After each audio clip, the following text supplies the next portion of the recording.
Hi and welcome to the second video today. If you haven't seen the first one about bass and treble, you may want to backtrack a video and check that one out because that's quite controversial, and this could be just as controversial as well. Only my faults, of course, I'm no expert here, just giving my faults of how I see it myself, my logic, shall we say, on different things to do with HiFi. Now today's logic, my way of seeing things, is about which is the most crucial component in your HiFi system.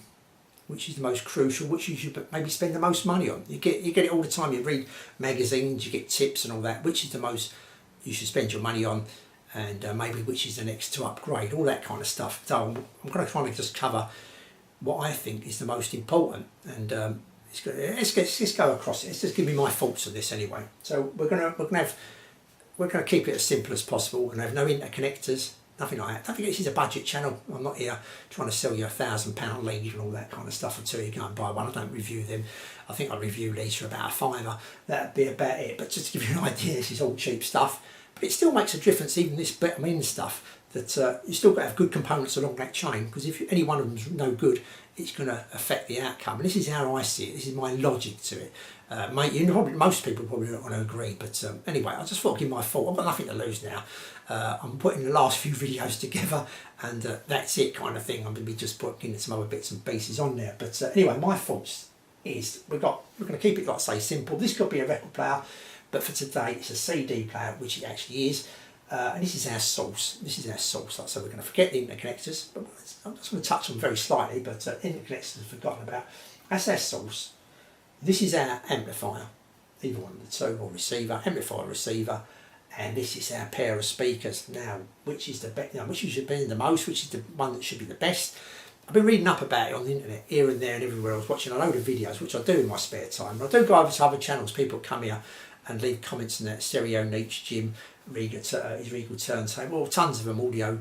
There's a few of them that I can't remember all the names there, but I do wander across Stereo Review X, obviously, all that kind of stuff. Ditton Works, hundreds of them. I'm not going to name them all, but I go across. I don't know most of the time I don't leave a comment, but I do watch them videos because I try and take something out of it, and it's always a learning curve as well, no matter what. Right, okay. So, like I say, I've got these forums, people's different opinions and all that, and a lot of people think, well, I say a lot, it is divided. This is divided, but people say it should be the source. It should be the source, because this is where you're going to put your CD on or whatever it is, and you want to extract as much information from that source as possible, because if you ain't got the information, you can't do anything with it, kind of thing. So yeah, that's fair enough. I can understand that. Next, a lot of people say it should be the amplifier. This is where the information is going in here, and this is giving the sound that's going to go to the speakers. Is amplifying it up. This should be the best part. This is where you should spend most of your money on, is the amplifier. And then you look, here's some other comments in there, is that whatever you pay for the amplifier, you should pay twice for your set of speakers, because this is actually delivering the sound. This is where the sound's coming from, so whatever you pay for that, pay double for that. So we've got three different opinions there. They all could be right. I don't know, does that work out? Could they all be right? I don't know, but in fact I think they could be, as it happens, thinking about it, because I'm going to give you my opinion. I'm going to try and give it to you and talk about a way I've come to this conclusion as well, by explaining a water system in your house. Oh yeah, that really goes together, Mick. A water system, an HiFi. Oh yeah, I meant to get a few pipes from my HiFi and a tap, and etc. But yeah, just listen me out. This is my idea. This is my thoughts. We're gonna swap these over for different components now. This is going to be the water supplier. Your water supplier. It could be anyone, any water supply you can think of. This is coming from the pumping station.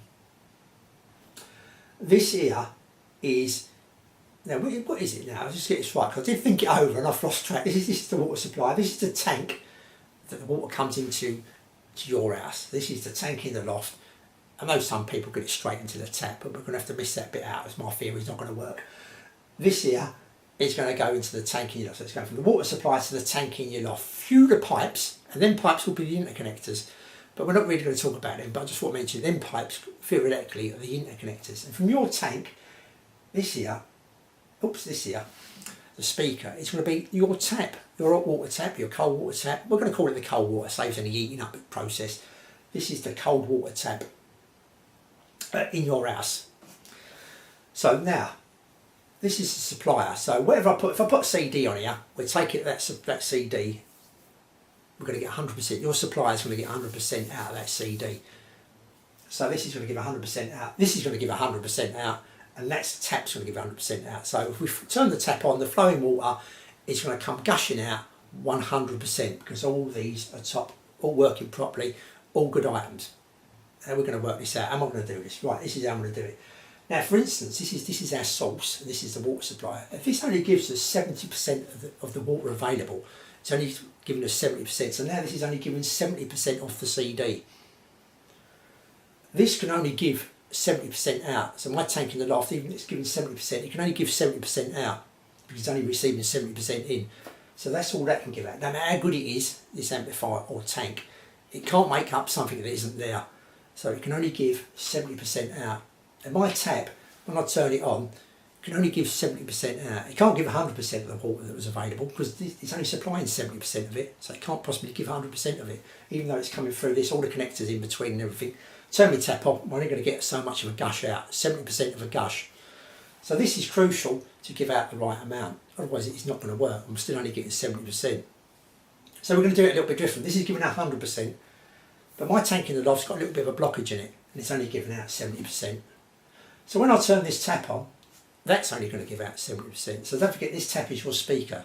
So with this giving out only 70%, I'm only going to get 70% out of it. This, even though this is giving out 100, this is only giving out 70%. I can only possibly get 70% out of my tap.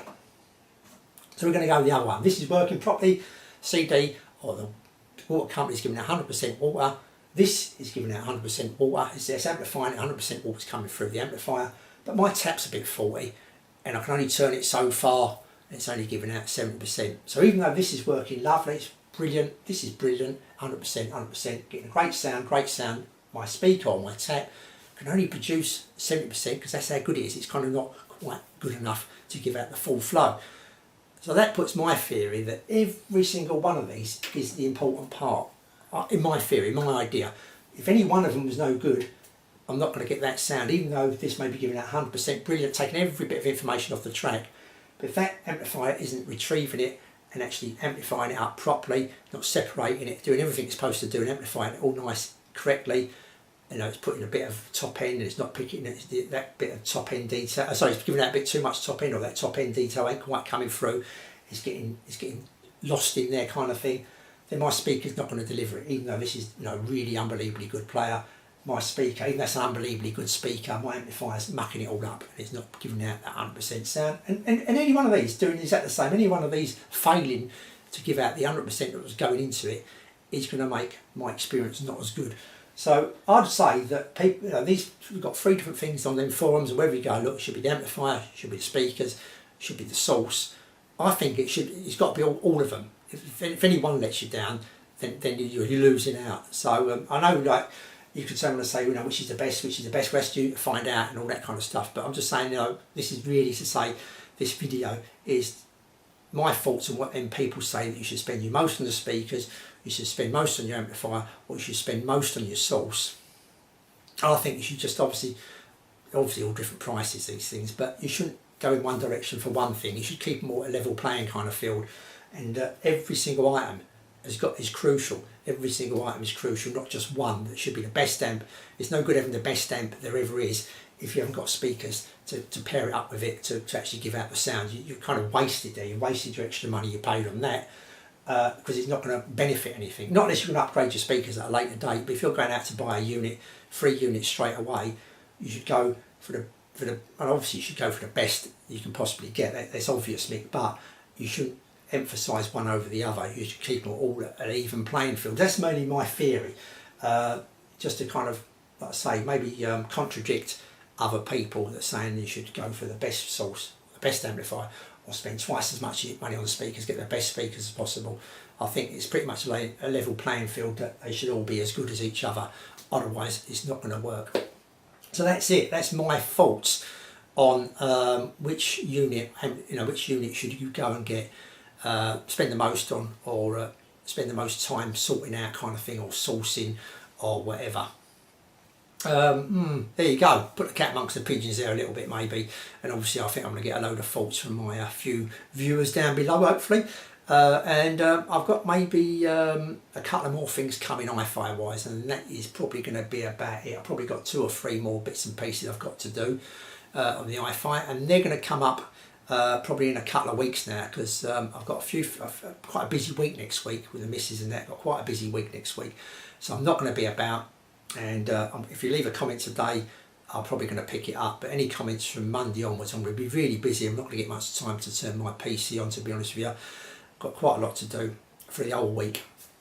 So yeah, if I don't, and always, you know, when I've replied anyway, my regulars, I put a little tick and put a little heart to say I've read it. May not always come back with a comment, but I do read it, and everyone I read is important, good or bad. It's always good. Like I say, no one knows everything. No one knows it all about this HiFi. A lot of people think they do, but a lot of people don't. So it's always good reading it, because then I can bring it in and think, oh, that could be right, that could be good. And I've had quite a few suggestions as well, what amplifier to go and get next and all that. I've still got a couple that I may look around and get in, but I don't really want to spend too much more money and fill up the room with more stuff anyway. I'm going to try and keep it as minimal as possible. I've kind of had a bit of a clear out here. I've got rid of a few bits and pieces, which is good. Made a bit more room. I just want to sit back and relax and enjoy myself now, really. Okay, that's it. Until the next video, I'll say thanks for watching, and I'll